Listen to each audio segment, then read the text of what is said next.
Jungle.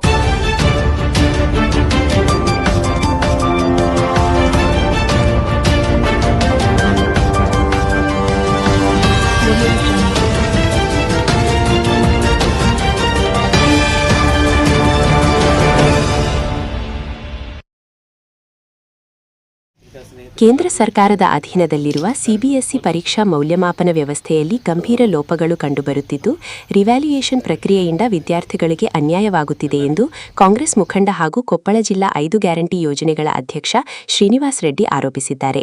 ನಗರದ ಖಾಸಗಿ ಹೋಟೆಲ್ನಲ್ಲಿ ನಡೆದ ಪತ್ರಿಕಾಗೋಷ್ಠಿಯಲ್ಲಿ ಮಾತನಾಡಿದ ಅವರು, ಸಿಬಿಎಸ್ಇ ಪರೀಕ್ಷೆಗಳ ಮೌಲ್ಯಮಾಪನದಲ್ಲಿ ಪಾರದರ್ಶಕತೆ ಕೊರತೆಯಿದ್ದು, ವಿದ್ಯಾರ್ಥಿಗಳು ಹಾಗೂ ಪೋಷಕರು ತೀವ್ರ ಸಂಕಷ್ಟಕ್ಕೆ ಸಿಲುಕಿದ್ದಾರೆ ಎಂದು ಹೇಳಿದರು.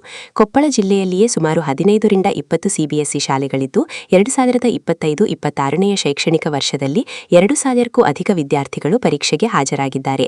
ಆದರೆ ರಿವ್ಯಾಲ್ಯೂಯೇಷನ್ಗೆ ಅರ್ಜಿ ಸಲ್ಲಿಸಿದ ಕೆಲವು ವಿದ್ಯಾರ್ಥಿಗಳ ಉತ್ತರ ಪತ್ರಿಕೆಗಳಲ್ಲಿ ಅನುಮಾನಾಸ್ಪದ ಅಂಶಗಳು ಕಂಡುಬಂದಿದ್ದು, ಕೈಬರಹವೇ ಬದಲಾಗಿರುವ ಶಂಕೆಗಳು ವ್ಯಕ್ತವಾಗಿವೆ ಎಂದು ಅವರು ತಿಳಿಸಿದರು. 16 ವರ್ಷದ ವಿದ್ಯಾರ್ಥಿ ಕಾರ್ತಿಕ್ ಸಿದ್ದು ಅವರ ಉತ್ತರ ಪತ್ರಿಕೆಯಲ್ಲಿ ಕಾಣಿಸಿರುವ ಕೈಬರಹ ತಮ್ಮತ್ತಲ್ಲ ಎಂದು ಪ್ರಶ್ನೆ ಎತ್ತಿರುವುದು ಶಿಕ್ಷಣ ವ್ಯವಸ್ಥೆಯ ಮೇಲಿನ ನಂಬಿಕೆಗೆ ಧಕ್ಕೆಯಾಗಿದೆ ಎಂದು ಶ್ರೀನಿವಾಸ್ ರೆಡ್ಡಿ ಆತಂಕ ವ್ಯಕ್ತಪಡಿಸಿದರು. ದೇಶದ ವಿವಿಧ ಭಾಗಗಳಲ್ಲಿ ಸಿಬಿಎಸ್ಇ ಸೇರಿದಂತೆ ಹಲವು ಸ್ಪರ್ಧಾತ್ಮಕ ಹಾಗೂ ಶೈಕ್ಷಣಿಕ ಪರೀಕ್ಷೆಗಳ ಮೌಲ್ಯಮಾಪನ ಮತ್ತು ಉತ್ತರ ಪತ್ರಿಕೆಗಳ ನಿರ್ವಹಣೆ ಕುರಿತು ಈ ಹಿಂದೆಯೂ ಹಲವು ವಿವಾದಗಳು ಉದ್ಭವಿಸಿವೆ. ಆದರೆ ಸಂಬಂಧಪಟ್ಟ ಅಧಿಕಾರಿಗಳ ವಿರುದ್ಧ ಕಠಿಣ ಕ್ರಮ ಜರುಗಿಸುವ ಬದಲು ಕೆಲವರನ್ನು ಅಮಾನತುಗೊಳಿಸಿ ಪ್ರಕರಣಗಳನ್ನು ಮುಚ್ಚಿಹಾಕುವ ಪ್ರಯತ್ನಗಳು ನಡೆಯುತ್ತಿವೆ ಎಂದು ಅವರು ಆರೋಪಿಸಿದರು. ಸಿಬಿಎಸ್ಇ ಪರೀಕ್ಷಾ ಮೌಲ್ಯಮಾಪನ ವ್ಯವಸ್ಥೆಯಲ್ಲಿ ಸಂಪೂರ್ಣ ಪಾರದರ್ಶಕತೆ ತರಬೇಕು, ವಿದ್ಯಾರ್ಥಿಗಳ ಹಿತಾಸಕ್ತಿಯನ್ನು ಕಾಪಾಡಬೇಕು ಹಾಗೂ ಆರೋಪಗಳ ಕುರಿತು ಉನ್ನತ ಮಟ್ಟದ ತನಿಖೆ ನಡೆಸಬೇಕು ಎಂದು ಅವರು ಆಗ್ರಹಿಸಿದರು. ಇವತ್ತು ತಮಗೆಲ್ಲ ಗೊತ್ತಿದಂತೆ ಕೇಂದ್ರ ಸರ್ಕಾರದ ಅಧ್ಯಯನದಲ್ಲಿರುವಂಥ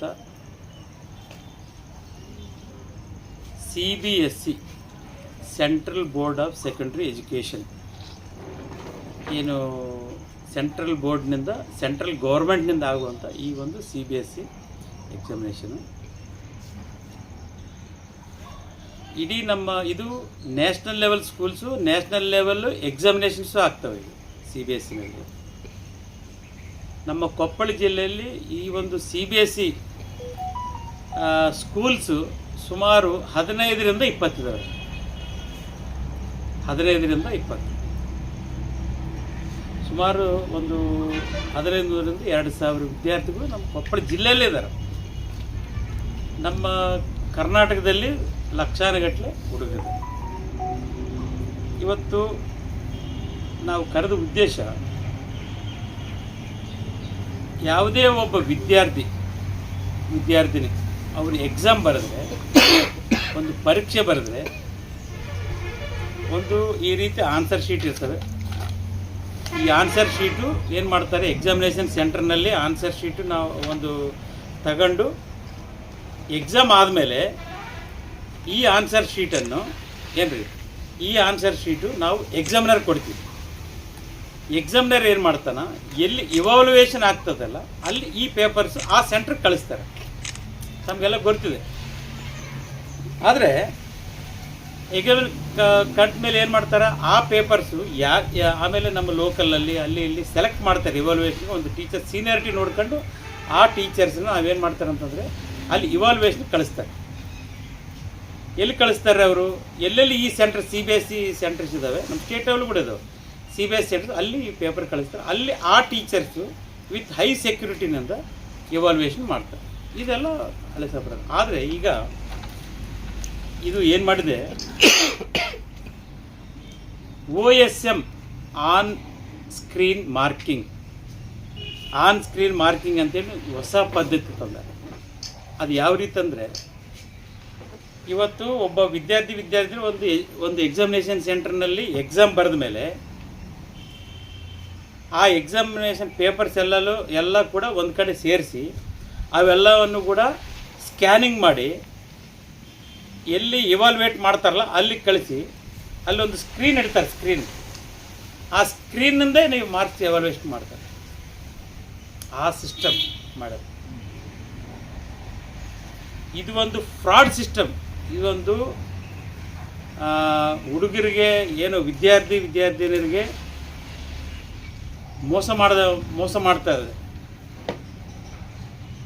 ನೋಡ್ರಿ ಈ ಪೇಪರ್ಸ್ ಎಲ್ಲೋ ಹೋಗ್ತಾವ, ಅವು ಯಾರೋ ಒಬ್ಬರು ಅನ್ಎಜುಕೇಟೆಡ್ ಪೀಪಲ್ ಕೂಡ ಸ್ಕ್ಯಾನಿಂಗ್ ಮಾಡಿ. ಈಗ ಒಂದು ಪೇಪರ್ ಸ್ಕ್ಯಾನಿಂಗ್ ಮಾಡ್ಬೇಕಂದ್ರೆ ನಾವೇನು ಮಾಡ್ತೀವಿ, ಒಂದು ಆಫೀಸ್ಗೆ ಒಂದು ಪೇಪರ್ ಸ್ಕ್ಯಾನ್ ಮಾಡ್ಬೇಕಂದ್ರೆ ನಾವೇನು ಮಾಡ್ತೀವಿ ರೀ, ಒಂದು ಪ್ಯೂನಿಗೆ ಕೊಡ್ತೀವಿ, ಕಂಪ್ಯೂಟರ್ ಆಪ್ರೇಟರ್ ಕೊಡ್ತೀವಿ. Is an 10th class student, 10th class ಓದಂಥ ಒಬ್ಬ ಎಂಪ್ಲಾಯ್ ಕೊಟ್ಟ ಮೇಲೆ ಆತ ಸ್ಕ್ಯಾನಿಂಗ್ ಅದೇ ರೀತಿ ಸ್ಕ್ಯಾನಿಂಗ್ ಮಾಡಿದ್ಮೇಲೆ ಏನಾಗೈತಿ, ಇವತ್ತು ವಿದ್ಯಾರ್ಥಿನಿಯರಿಗೆ ಸುಮಾರು ನಮ್ಮ ನ್ಯಾಷನಲ್ ಲೆವೆಲ್ ಎಕ್ಸಾಮ್ ಇದು ಸುಮಾರು 23 ಲಕ್ಷದ ಎಷ್ಟು, ಸುಮಾರು 24,71,000 ವಿದ್ಯಾರ್ಥಿಗಳು ಎಕ್ಸಾಮ್ ಬರೋದು. 24,71,777 ವಿದ್ಯಾರ್ಥಿಗಳು ಈ ಒಂದು CBSE 10th ಮತ್ತು 11th ಎಕ್ಸಾಮ್ ಬರೋದಾರೆ. 12th ಬರೆದ್ರೆ ಆ ವಿದ್ಯಾರ್ಥಿಗಳಿಗೆ ಮಾರ್ಕ್ಸೇ ಸರಿಗೆ ಬಂದಿಲ್ಲ. ನೋಡ್ರಿ, ಒಂದು ಸ್ಕೂಲ್ನಲ್ಲಿ ಒಬ್ಬ ಮೆರಿಟ್ ಸ್ಟೂಡೆಂಟ್ ಇತ್ತಂದರೆ ಒಂದು ಎಕ್ಸಾಮ್ ಪೇಪರ್ ಬರೆದ್ರೆ, ಇಲ್ಲ ಈ ಎಕ್ಸಾಮ್ನಲ್ಲಿ ನನಗೆ ಇಷ್ಟೇ ಮಾರ್ಕ್ಸ್ ಬರ್ತಾವೆ ಅಂತೇಳಿ ಅಷ್ಟು ಮೆರಿಟ್ ಸ್ಟೂಡೆಂಟ್ಸ್ ಇದ್ದಾರೆ, ಹೌದಲ್ಲ? ಆ ಮೆರಿಟ್ ಸ್ಟೂಡೆಂಟ್ಸ್ಗೆ ಇವತ್ತು ಮಾರ್ಕ್ಸೇ ಇಲ್ಲ. ಅವರು ರಿವ್ಯಾಲ್ಯೂಷನ್ಗೆ ಹಾಕಿದರೆ ಅದು ಆನ್ಲೈನಲ್ಲಿ ಇಷ್ಟು ದುಡ್ಡು ತುಂಬಬೇಕು, 300-400 ರೂಪಾಯಿ ದುಡ್ಡು ತುಂಬಿ ರಿವ್ಯಾಲ್ಯೂಷನ್ಗೆ ಹಾಕಿದರೆ ಅವ್ರ ಹ್ಯಾಂಡ್ ರೈಟಿಂಗ್ ಮ್ಯಾಚ್ ಆಗಿಲ್ಲ. ಆ ಸ್ಟೂಡೆಂಟ್ ನಂದು ಹ್ಯಾಂಡ್ ರೈಟಿಂಗ್ ಅಲ್ಲ, ಇದು ಮಾರ್ಕ್ಸ್ ಟ್ಯಾಲಿ ಆಗ್ತಾಯಿಲ್ಲ ಅಂತೇಳಿ ಅದು ಬರ್ತಾಯಿದ್ದು. ನೀವೆಲ್ಲ ನೋಡಿರಿ, ಎಲ್ಲ ವೀಡಿಯೋಸ್ ಇದೆ ನಮ್ಮ ಹತ್ರ. ಇವೆಲ್ಲ ಕೂಡ್ಕೊಂಡು ಇದೆಲ್ಲ ಯಾರು ಕಂಡುಹಿಡಿದ್ರು ಅಂದರೆ, ಯಾರು ಒಬ್ಬ ಪ್ರಧಾನಮಂತ್ರಿಗಳಾಗಲಿ ಒಂದು ಎಜುಕೇಷನ್ ಮಿನಿಸ್ಟ್ರಿ ಯಾರು ಕಂಡುಹಿಡಿದಿಲ್ಲ. ಒಬ್ಬ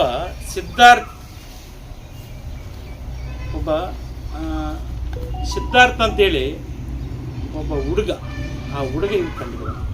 ಆ ಹುಡುಗ ಮಾರ್ಕ್ಸ್ ಕಮ್ಮಿ ಬಿದ್ದಾವ ಅಂತೇಳಿ ರಿವ್ಯಾಲ್ಯೂಷನ್ಗೆ ಹಾಕಿದರೆ ಆತಗ ಆನ್ಲೈನ್ನಲ್ಲಿ ಅವ್ರು ಬರೆದಂಥ ಆನ್ಸರ್ ಪೇಪರ್ ಬಂತಂದರೆ ಇದು ನಂದಲ್ಲ, ನನ್ನ ಹ್ಯಾಂಡ್ ರೈಟಿಂಗೇ ಅಲ್ಲ ಅಂತೇಳಿ ಒಂದು ಪ್ರೂಫ್ ಮಾಡಿ ಇವತ್ತು ಆ ಟೆಂಡರ್ ಪ್ರೊಸೀಜರ್ ಮಟ್ಟ ಹೋಗ್ಯಾರ.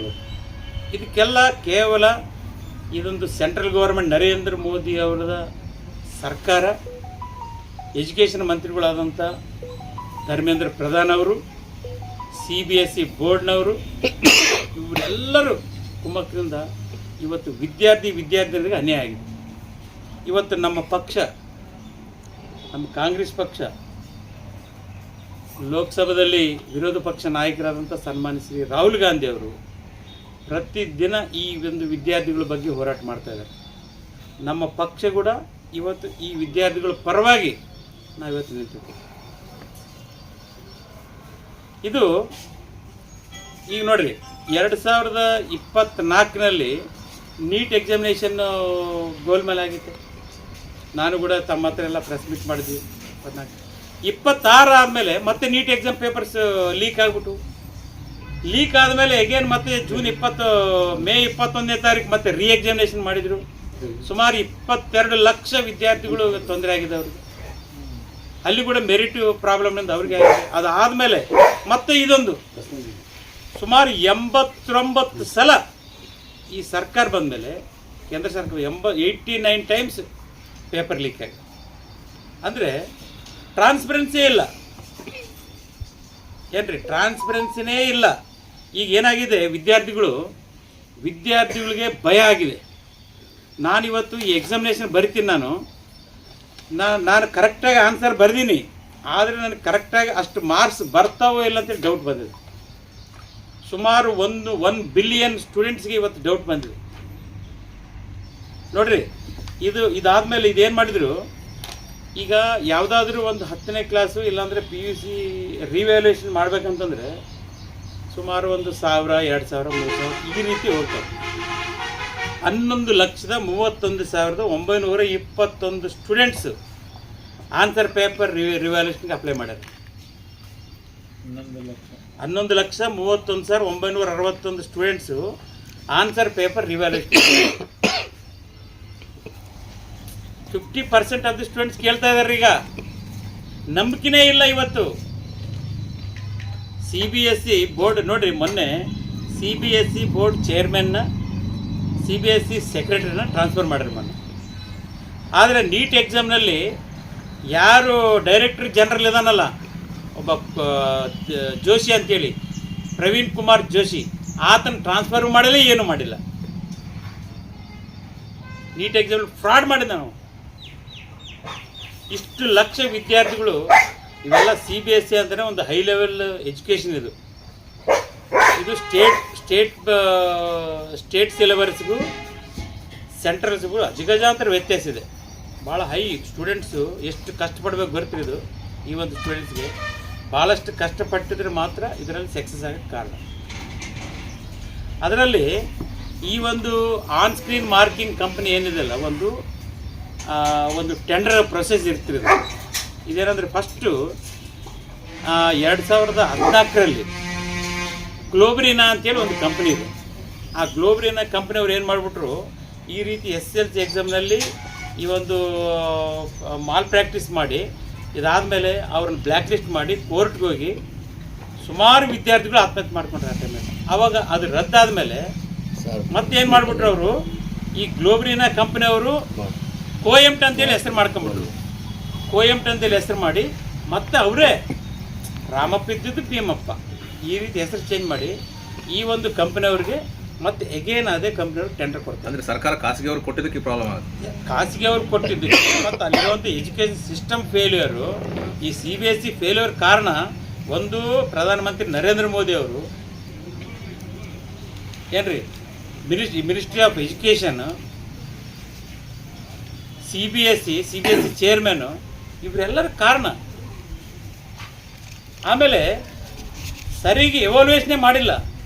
ಇವತ್ತು ಏನಾಗ್ತದೆ ಅಂದರೆ, ಒಬ್ಬ ಸ್ಟೂಡೆಂಟ್ಸು 100 ಮಾರ್ಕಿಗೆ ಆತ ಎಕ್ಸಾಮ್ ಬರೆದ್ರೆ ಕೇವಲ 60 ಮಾರ್ಕ್ಸ್ ಅಷ್ಟೇ ಇವಾಲ್ಯೂಯೇಷನ್ ಮಾಡ್ರಿ, ಉಳಿದ 60 ಮಾರ್ಕ್ಸ್ ಮಾಡೇ ಇಲ್ಲ. ಇವೆಲ್ಲ ಪ್ರಾಕ್ಟಿಕಲ್ ಆಗಿದೋ, ಆನ್ ರೆಕಾರ್ಡ್ ಇದಾವ್ರಿ ಇವೆಲ್ಲ. ಅಂದರೆ ಇವತ್ತು ವಿದ್ಯಾರ್ಥಿಗಳು ಏನಾಗೈತೆ, ಎಕ್ಸಾಮ್ ಬರೆದ್ರೆ ಭಯಭೀತರಾಗ್ಬಿಟ್ರು. ಯಾಕಪ್ಪ ಎಕ್ಸಾಮ್ ಬರಿಬೇಕಾ ಬೇಡ, ಏನು ಮಾಡಬೇಕು ಅಂತೇಳಿ ಇವತ್ತು ಮಾಡ್ತಾರೆ. ಆಮೇಲೆ ಇದೇ ನೀಟ್ ಎಕ್ಸಾಮ್ನಲ್ಲಿ ಪೇಪರ್ ಲೀಕ್ ಆದಮೇಲೆ 21ನೇ ತಾರೀಕು ಮೇ 21ನೇ ತಾರೀಕು ನೀಟ್ ರೀ ಎಕ್ಸಾಮಿನೇಷನ್ ಮಾಡಿದ ಮೇಲೆ ಅವ್ರು ಏನು ಹೇಳ್ತಾರೆ, ಇಲ್ಲ ನೆಕ್ಸ್ಟ್ ಇಯರ್ ನಾವು ಕಂಪ್ಯೂಟರೈಸೇಷನ್ ಮಾಡ್ತೀವಿ, ಎಲ್ಲ ಕಂಪ್ಯೂಟರೈಸೇಷನ್ ಮಾಡ್ತೀವಿ ಅಂತಾರೆ. ಇವತ್ತು ಸುಮಾರು ಲಕ್ಷಾನುಗಟ್ಟಲೆ ವಿದ್ಯಾರ್ಥಿಗಳು ಇವತ್ತು ಬೀದಿ ಪಾಲಾಗೋ ಪರಿಸ್ಥಿತಿ ಆಗಿದೆ. ನಂಬಿಕೆನೇ ಇಲ್ಲ. ಅದೇ ರೀತಿ ನಮ್ಮ ಏನು ಮಾಡ್ತಾರೆ ರೀ, ಈ ಆನ್ ಸ್ಕ್ರೀನ್ ಮಾರ್ಕಿಂಗ್ ಸಿಸ್ಟಮೇ ಫೇಲು. ಆದರೆ ಡೆಲ್ಲಿನಲ್ಲಿ ಗೌರ್ಮೆಂಟ್ ಟೀಚರ್ಸ್ ಅಸೋಸಿಯೇಷನ್ ಅವ್ರು ಏನು ಹೇಳಿದ್ರು, ಸರ್ ಇದು ಬೇಡ, ಇದು ಯಾಕಂದರೆ ಇದರಿಂದ ಭಾಳಷ್ಟು ವಿದ್ಯಾರ್ಥಿಗಳು ತೊಂದರೆ ಆಗುತ್ತಂತೇಳಿ ಅವರೆಲ್ಲರೂ ಕೂಡ ಒಂದು ರೈಟಿಂಗ್ನಲ್ಲಿ ಕೊಟ್ಟಿದ್ರು.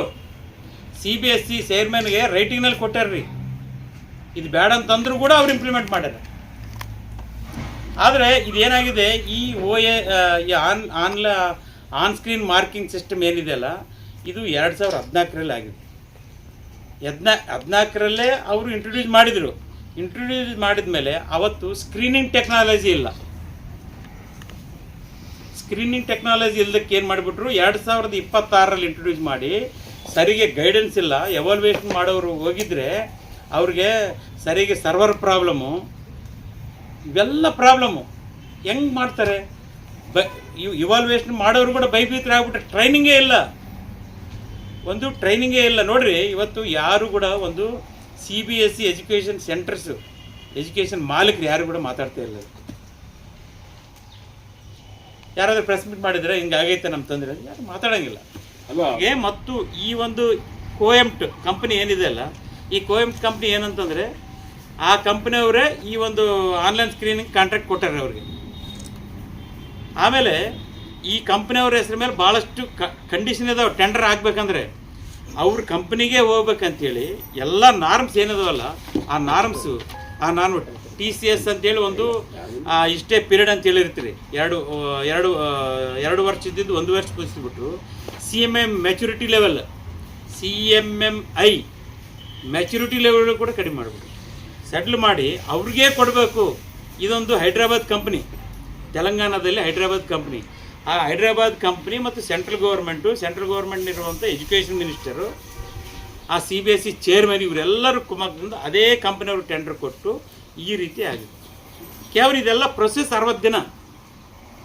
ಎಕ್ಸಾಮ್ ಆದ ಕೂಡಲೇ ಪೇಪರ್ಸ್ ಹೋಗೋದು, ಸ್ಕ್ರೀನಿಂಗ್ ಮಾಡೋದು, ವ್ಯಾಲ್ಯೂಯೇಷನ್ ಮಾಡೋದು, ರಿಸಲ್ಟ್ ಕೊಡೋದು, ಕೇವಲ 60 ದಿನದಲ್ಲಿ ಸುಮಾರು ಸಾವಿರಾರು ಕೋಟಿ ಟೆಂಡರ್ ಕೊಟ್ಟಿದೆ. ಅದೇ ಟೆಂಡರ್ ಟ್ರಾನ್ಸ್ಪರೆನ್ಸಿ ಇಲ್ಲ ಅಂತೀರಿ ನೀವು? Tender totally transparent, totally fraud.